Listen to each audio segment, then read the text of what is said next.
আপনি কি জানেন মালাকুল মউত বাচ্চাদের রুহ কিভাবে কবজ করে নেয় এবং রুহ কবজের সময় তাদের সাথে কীরূপ আচরণ করেন? নবজাতক বা নাবালক শিশুর মৃত্যু হলে তাদের আমলনামায় কোনো গুনাহ যোগ হয় না, তাই মালাকুল মউত কোনো কষ্ট দেওয়া ছাড়াই তাদের রুহ কবজ করে নেয়।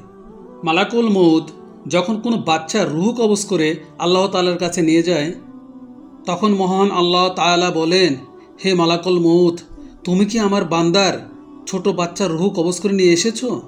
তখন মালাকুল মউত বলেন, জি হ্যাঁ।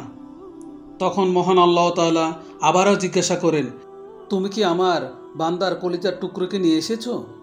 মালাকুল মউত বলেন, জি হ্যাঁ। তখন আল্লাহ তাআলা পুনরায় জিজ্ঞাসা করেন, তখন সে কি বলেছে?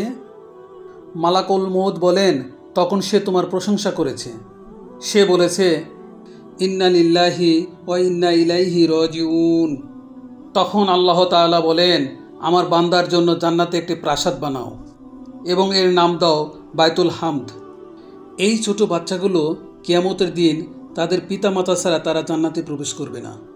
তখন মহান রব্বুল আলামিন তাদেরকে সুপারিশ করার অধিকার দিবেন। সুবহানাল্লাহ।